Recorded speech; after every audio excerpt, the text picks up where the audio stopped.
Welcome to Butter Recaps. Remember, spoilers ahead. Enjoy. The story begins with a woman recounting some of the history of her people on the desert planet Arrakis. Chani, the woman, is a Fremen. She adds that the planet has been dominated by the wicked Harkonnens since before she was born. They have become incredibly wealthy by harvesting the psychoactive drug, melange, better known as the spice. The Fremen have been attempting in vain to drive out the Harkonnens. The Harkonnens, however, have recently been ordered to depart Arrakis by the Padishah Emperor, Shaddam IV.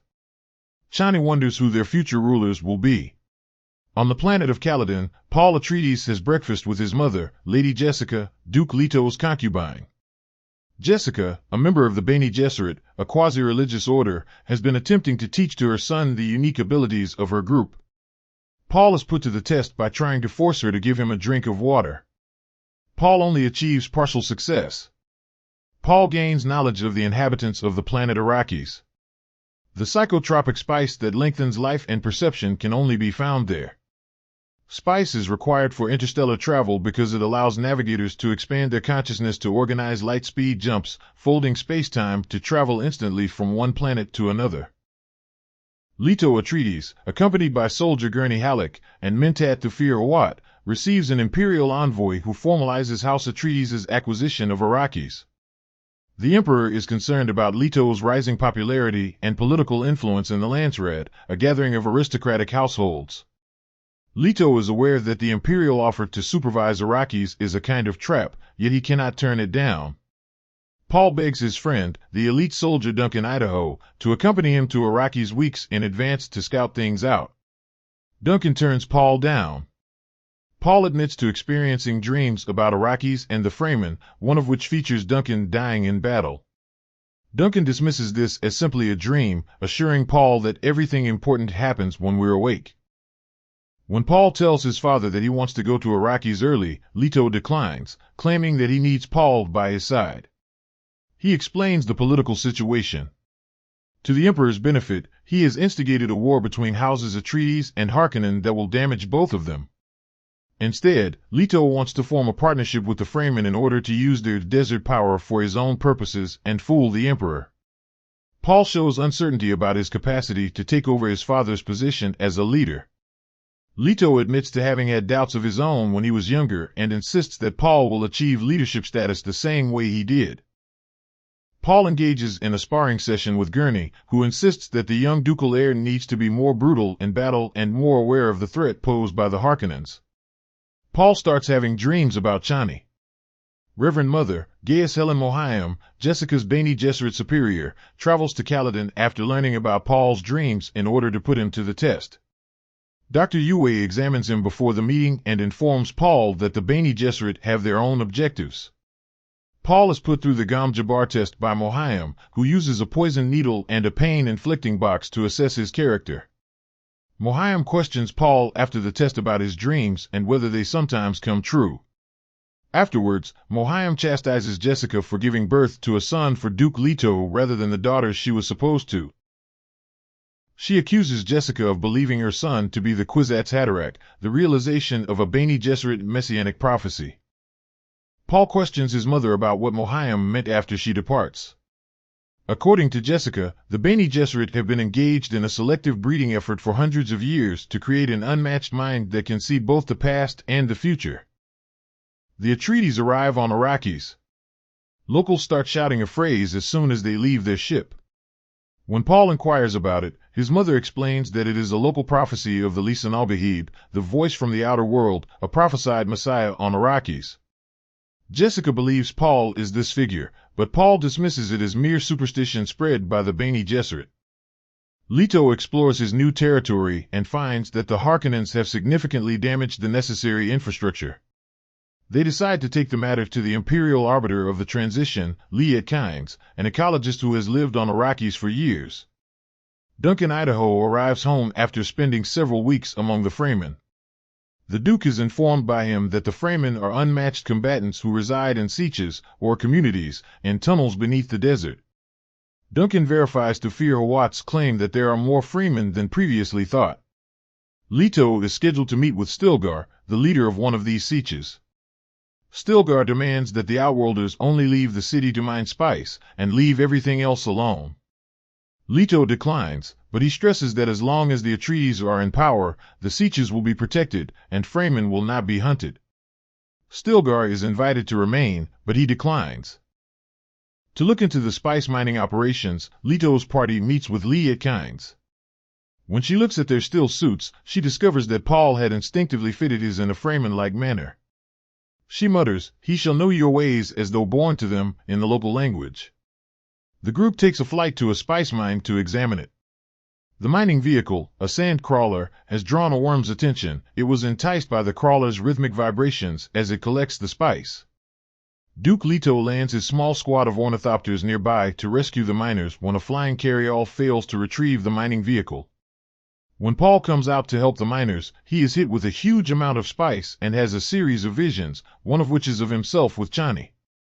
He is about to be sucked down into the sand with the crawler when Gurney snatches him and hoists him into his father's ornithopter. The two watch as the sand crawler is completely swallowed by the worm as its massive, toothed jaw opens. Duke Leto wakes up in the middle of the night with the feeling that something is amiss. He calls security, but there is no response.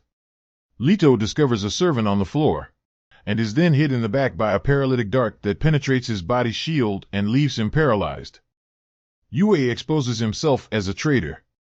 He has compromised Atreides' communications and dropped their shields. Leto learns from Yue that the Harkonnens held his wife as a hostage in order to obtain his obedience. He inserts a poison capsule in place of one of Duke Leto's teeth in the hopes that the Duke will use it to assassinate the Baron. Gurney is woken up and leads the counterattack as the Harkonnen forces, aided by Imperial Sardaukar warriors, launch their assault. Harkonnen and Sardaukar forces rapidly overrun the Atreides army after catching them off guard and outnumbering them. Duncan kills numerous Sardaukar, steals an ornithopter, and attempts to rescue Paul and Jessica, only to discover them gone. Baron Vladimir Harkonnen had promised Mohiam and the Bene Gesserit that he will not hurt Paul or Jessica, so he dispatches some of his men to take them to the desert, where they will perish from exposure instead. Paul, who is not quite confident in his Bene Gesserit skills, is still able to command one of the men to take his mother's gag off using the voice. One of the men is instantly told to kill his teammate by Jessica. The both of them are able to handle the three soldiers. Paul and Jessica observe Arcane's destruction from a distance. Baron Harkonnen is confronted by Yue, who demands that the Baron uphold his half of the bargain. The Baron assures Yue will be reunited with his wife before slitting his throat. The Baron then boasts over an immobilized Leto, who bites down on his fake tooth and expels the poison, killing everyone in the room save the Baron. Paul continues to have visions from his spice exposure while riding out the sandstorm in a survival tent. They are initially of Chani. However, they soon transform into visions of violent war and religious fanatics spreading throughout the galaxy like an unquenchable fire, while using the Atreides flag and name. In shock over what he sees, Paul accuses his mother and the Bene Gesserit until his mother is eventually able to console him. Duncan Idaho, who escaped the massacre, comes to the aid of Paul and Jessica. Duncan transports them to Kynes, who has established herself in an abandoned terraforming station inhabited by Fremen. The Sardaukar pursue them and attack, with the Fremen fighting back and slaughtering several of them. Duncan gives his life in a last-ditch effort to let Paul, Jessica, and Kynes escape. Paul and Jessica take to the skies in an ornithopter. Intending on calling a sandworm and riding it away, Kynes sets up a thumper, but the Sardaukar fatally attack her. An approaching sandworm is drawn to Kynes by her hammering on a piece of drum's end before they can give the fatal blow. The worm ends up consuming each and every one of them.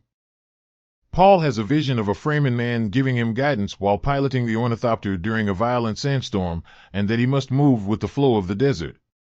As the storm's vortex carries the ornithopter further into the desert, Paul retracts its wings. They make it out alive, but because the ornithopter is wrecked, they must travel through the desert on foot. Paul and Jessica move in the direction of where they think the Fremen siege is. A sandworm is drawn to them by their motions, and they flee for some nearby rocks. The sandworm appears to stare at Paul for a few seconds before being drawn away by a thumper. They are taken captive by some Fremen. Stilgar is among them and recognizes Paul, telling them they can't touch him. James, a different Fremen, rejects Stilgar's statement and desires to murder Paul and Jessica so that they can plunder their bodies. Jessica and Paul disarm the majority of the Fremen using their Bene Gesserit training while holding Stilgar at knife point. Stilgar relents when he realizes Jessica can handle herself and decides to take both of them to the siege. James disagrees and demands that Jessica duel him in ritual combat. Paul recognizes James to be the person he saw in his visions. Paul agrees to act as his mother's champion. A member of the group named Chani, who Paul finally gets to meet from his visions, feels pity for Paul because she thinks James will kill him, so she offers him her Chris knife, a dagger crafted from a sandworm's teeth. Paul dominates James in the duel, constantly putting a knife to his throat and yelling at him to submit. Stilgar notifies him that Fremen duels are death matches, and Jessica claims that Paul has never murdered anyone. Unwillingly, Paul slays James. The Fremen return Paul and Jessica to their siege after they are satisfied. Paul and Jessica witness a Fremen riding a live worm, which was thought to be impossible. Chani tells Paul that this is only the beginning as they set out on their journey into the desert. Thanks for watching.